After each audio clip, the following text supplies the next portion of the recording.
In the heart of Japan's ancient past, a chilling practice lurked in the shadows, Tsujigiri. This ominous term, which translates to crossroads killing, was shrouded in mystery and dread, referred to a horrific act committed by samurai warriors. Imagine walking down a tranquil path only to become prey to a samurai's blade, simply because he wished to test its sharpness. This is the brutal reality of Tsujigiri. This haunting practice was not an act of defense, nor was it a duel between equals. Rather, it was a deliberate and unprovoked attack upon unsuspecting individuals. These attacks were often random, occurred during the stillness of night at the crossroads. Why the crossroads, you ask? In Japanese culture, crossroads are often seen as a place of transition and transformation, as a place where two paths meet. They are seen as a place where one can choose their own path in life, and where they can leave behind the past and start anew. The samurai class, renowned for their honor and martial prowess, were paradoxically the perpetrators of this ruthless act. Tsujigiri, a term that sends shivers down the spine, is a stark reminder of the darker aspects of samurai culture, a side often overshadowed by tales of valor and discipline. So, how did this gruesome practice come into existence? Let's delve into the history.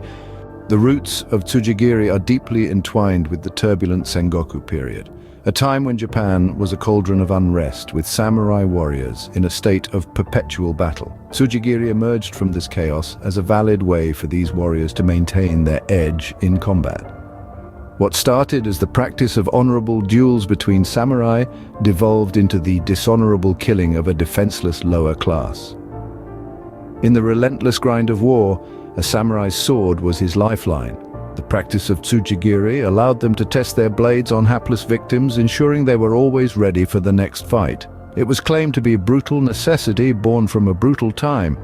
However, like a blade that turns in its wielder's hand, Tsujigiri began to transform. No longer was it a tool for survival, but one of dominance and oppression. Some samurai, drunk on power and bloodlust, used it to instill fear and exert control. The once honorable practice now stained with the blood of the innocent, but as with all things dark, light eventually finds a way to shine. The dawn of the Tokugawa Shogunate brought an end to the darkness of Tsujigiri. As the new era unfolded, the Shogunate recognized the inherent dangers of this practice. Tsujigiri, once a method for samurais to hone their skills, was now a gruesome exhibition of power and dominance. The Tokugawa Shogunate was quick to act. It initiated a series of measures designed to suppress this brutal practice. The most significant of these was the official outlawing of Tsujigiri. Alongside this, severe penalties were implemented for those who dared to continue engaging in this dishonorable act. The consequences were severe, often resulting in the forfeiture of status or even execution. The aim was clear: to rid society of this dark and dangerous practice. The shogunate's swift action seemed to signal the end of Tsujigiri's reign of terror. But, as we will soon discover, the specter of Tsujigiri refused to be exorcised. As the Edo period was nearing its dusk, Tsujigiri emerged from the remnants. This was a time of widespread social turmoil and increasing hunger. Driven by desperation and despair, samurai renewed this savage practice, not for the sake of testing their blades, but to forcefully attain food and riches. Amidst this chaos, there appeared a glimmer of hope.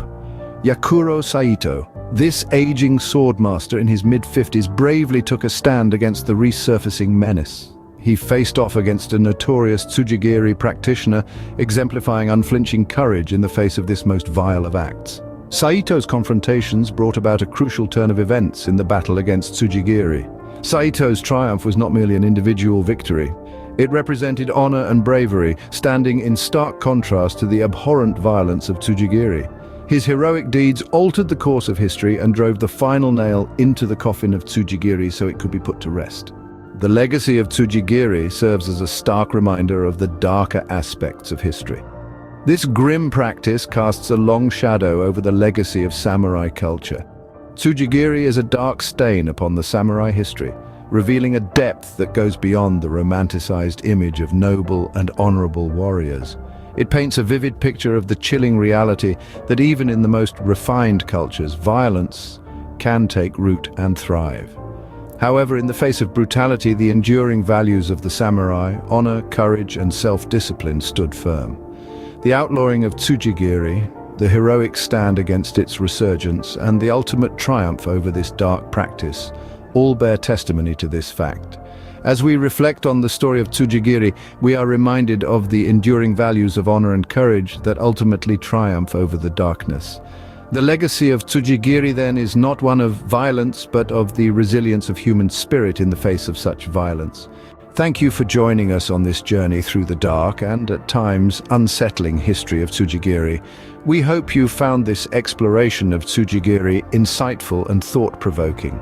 If you've enjoyed this video and want to delve deeper into the lesser-known aspects of history, please like this video and subscribe to our channel.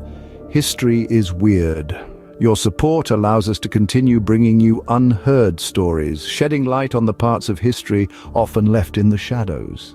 Until next time, keep exploring, and remember, history is often stranger than fiction. Thank you again, and stay curious.